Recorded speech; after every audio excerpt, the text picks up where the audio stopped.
untuk kembali sama LSF tapi dengan film yang berbeda? Ya, tentu mengucapkan terima kasih ke Panas selaku Ketua LSF atas kegiatan hari ini, dan tentu menyenangkan sekali karena biasanya dengan LSF pasti melibatkan teman-teman mahasiswa juga ya Pak ya, dan hari ini ada alumni SMA 4 Jakarta untuk nobar bersama film Keadilan. Mas, seberapa penting Mas LSF itu sendiri Mas sebagai aktor sendiri Mas?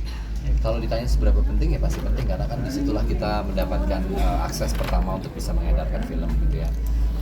Surat tanda lulus sensor itu sudah menjadi satu hal yang diperlukan untuk kita atau filmmaker sebagai pembuatnya bisa mengedarkan, dan produser sebagai yang turut mendistribusikan filmnya.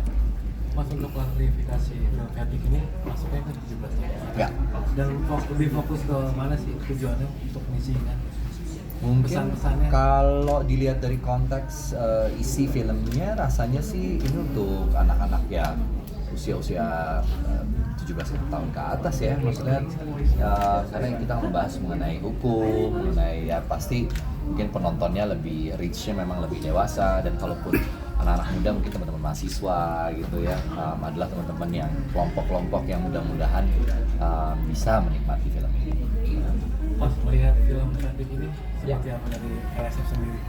Ya, tahun lalu kami menerbitkan 285 surat tanda lulus sensor untuk film nasional, dan yang tayang di bioskop mendapat layar itu 107 judul. Nah, kami dari Lembaga Sensor Film ingin ikut serta mendekatkan antara layar dengan penonton. Artinya kita ingin apresiasi penonton terhadap film-film nasional itu semakin harapnya semakin tinggi. Film Keadilan kita berkolaborasi untuk menjadi bagian dari bagaimana sosialisasi, promosi, dan juga apresiasi terhadap film ini semakin tinggi. Mas Rizal, dari kan Mas Rizal kita LSF beda dari dulu dengan sekarang. Dulu main asal potong lah gitu. Kalau sekarang lebih diserahkan ke filmmaker. Ini gimana sekarang sudah mulai ada perubahan dari filmmaker lah yang bisa sensor kayak gini? Ya saya rasa itu disambut baik ya oleh para asosiasi film, orang-orang film gitu. Saya tidak bisa mengatasnamakan satu asosiasi tertentu, tapi rasanya in general yang saya temui banyak sekali insan film yang merasa ini adalah solusi yang cukup baik gitu ya, dimana diserahkan kembali ke filmmaker untuk kemudian menentukan klasifikasi usia tersebut gitu dalam proses penayangannya.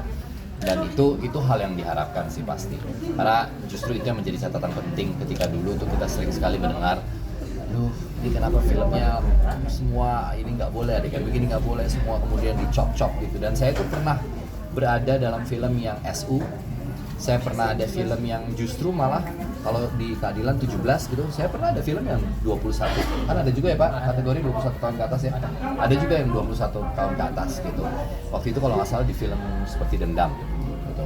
Jadi memang ya itu masalah klasifikasi usia sih. Dan saya tadi senang deh ada satu catatan penting.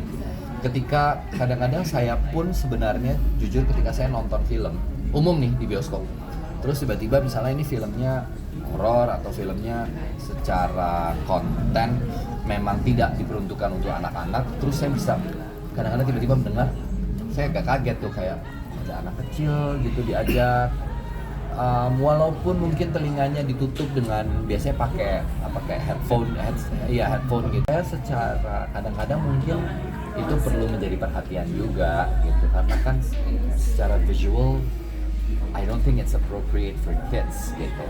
Jadi mungkin hal-hal seperti itu saya rasa sudah semakin kesini semakin aware sih orang-orang sih. Bisa dari keluarga terdekat lah yang Ya, memperingatkan. makanya sebenarnya kenapa ada kata-kata sensor mandiri itu tadi gitu, karena sebenarnya saya kan juga penonton film ya, sebagai penonton kita juga diharapkan punya kemampuan untuk menyensor secara mandiri. Oh ya, kalau saya misalnya lagi iseng jalan sama keponakan saya, ya saya pasti pilih nonton mungkin film anak-anak Jumbo gitu misalnya yang saya tonton gitu kan. Gitu aja sih.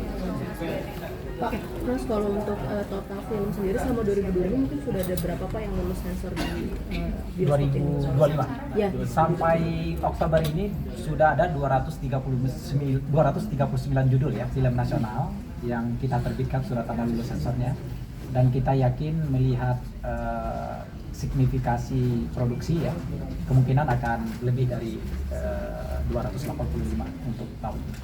Kalau untuk target dari budaya sensor mandiri sendiri mungkin melihatnya sudah berapa persen Pak dari Ya, kita target tahun ini 11.500 penonton ya yang mendapatkan sosialisasi budaya sensor mandiri, dan strategi kita adalah kolaborasi dengan film-film nasional yang tayang di minggu hari di mana pelaksanaan kegiatan. Jadi kalau dulu 107 judul, kita ingin kalau tidak 100%, minimal 70% film nasional kita ikut bantu untuk promosikan.